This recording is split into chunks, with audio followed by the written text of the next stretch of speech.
Manchester United have reached a total agreement with Adrien Rabiot, of course, via his agent and his mother, Veronica, on personal terms.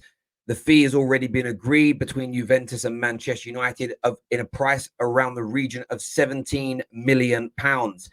This is a player that the media are reporting that Man United is stating is a Eric Ten Hag signing, somebody to come in and replace Scott McTominay, somebody to come in and help try and take Man United to another level. Right now, that level is bottom of the Premier League table after 2 games. No goals scored by themselves, 6 goals conceded, and a midfield that is imbalanced, overrun, and being exploited every single minute of every single game. Is this the right signing for Manchester United? I want your thoughts and I want your feelings. Leave us your comments below. Let's jump into this one. Rabiot is not a player any of us expected to be joining Man United this summer. He's not a player that anybody wanted to join Manchester United this summer. This isn't a football player that Man United fans desire or want. There is speculation that this is not an Eric Ten Hag signing. As we saw with Fred, as we saw with Alexis Sanchez, as we saw with Paul Pogba, as we saw with Donny van de Beek, to name just a few, it is being pushed out as an Eric Ten Hag signing. It could be an Eric Ten Hag signing, but this could also be Glazeronomics at play. Listen, we're still going to push for Frankie or an alternative. I know you need more midfielders. We've only got the budget for someone of Rabiot's level or below. Does that make it a Ten Hag signing, or is that putting someone's arm up their back, making them stand on one leg whilst touching their nose and asking them to walk in a straight line? That's how this feels to me. That's my personal opinion right now. If Rabiot comes in and changes the midfield, if Rabiot comes in and makes Man United a better team, then so be it. But this feels like a Ten Hag signing that he's being forced into. These are the list of 5 substandard players. Who's the best on that list for you? I need someone better than McTominay. I need someone better than Fred. So I'm going to have to settle for Rabiot, aren't I?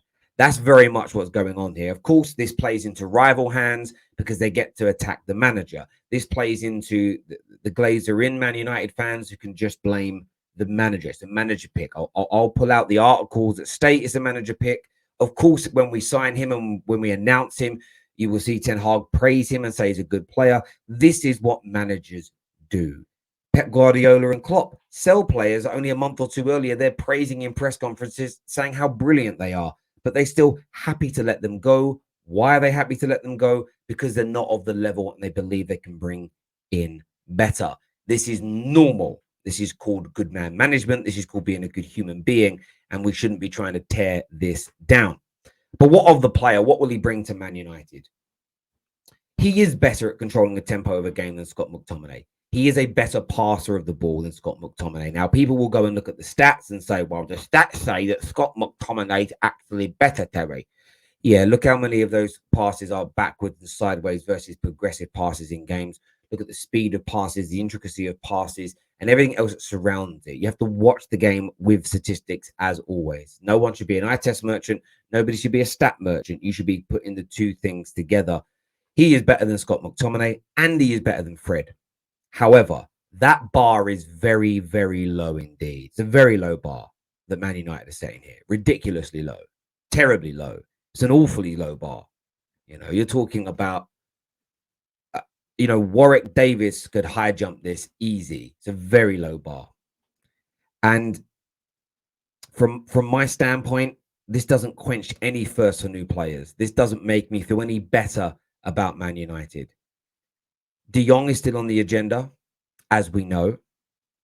Gakpo is still on the agenda, as we know. But it's now being reported. And listen, journalists don't get everything right. I don't get everything right. You don't get everything right. I believe we would spend more than £150 million this summer, and I am so wrong on that.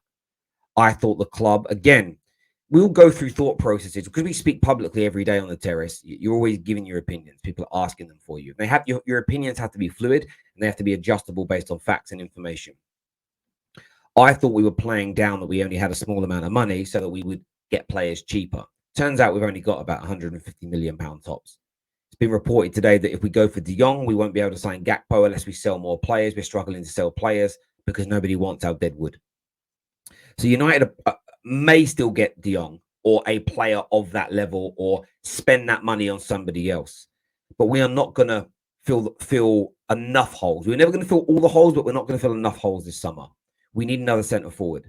We need somebody else in that can play on the attacking wide positions because Sancho, Rashford, Martial are not good enough, and they're all we've got.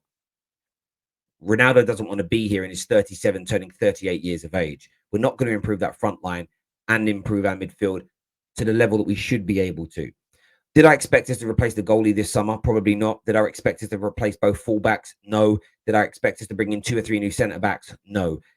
That's what we need, and we were never going to do all those things. But 2 areas screaming out for recruitment and midfield and our attack, and we're going to bring in Rabiot and maybe one more in either of those positions, and it's simply not enough year one for Eric Ten Hag. Ten Hag then needs to make some adjustments himself. There's no doubt about it. He needs to drop more of the old guard, play more of the academy players, irrespective of results.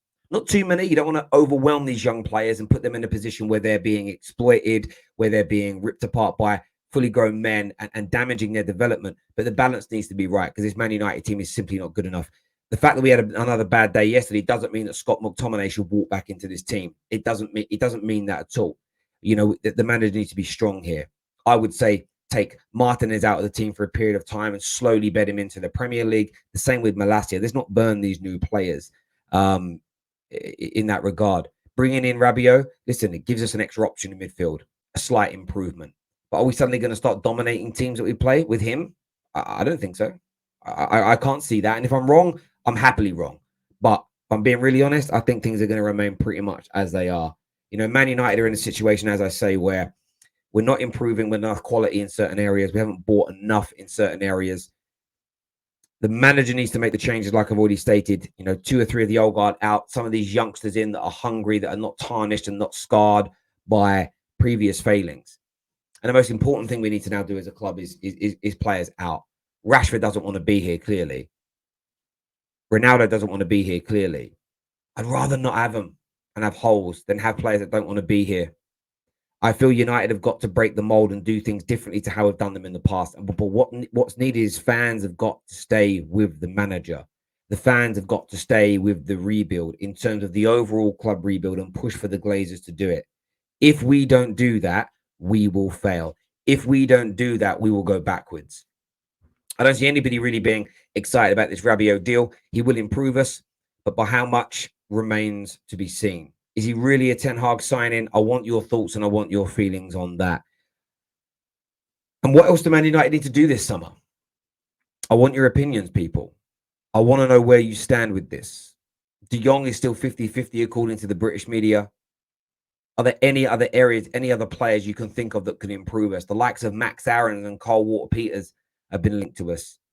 But the more I see us linked to these types of players and this level of player coming in, you know, Morata up front, I'm seeing. It just screams bottom of the table.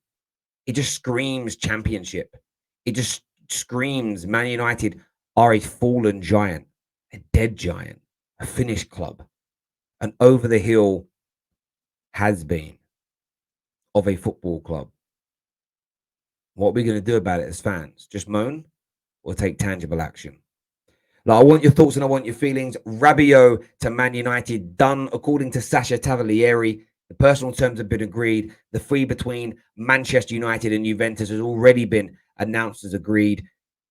I would expect to see a day or so before United maybe announce this, a couple of days to let Man United fans calm down after the weekend, because it's not a signing that excites us. That's what you've got to remember. If this was a signing Man United fans were buzzing about, this would be announced now. It would have been announced on Saturday night.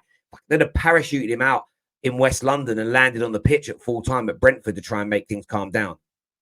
But it's a signing that actually makes people angrier, in my view. Give us your thoughts, give us your feelings, smash that like and share button. Big love from myself here at the Terrace. Take care, goodbye, God bless.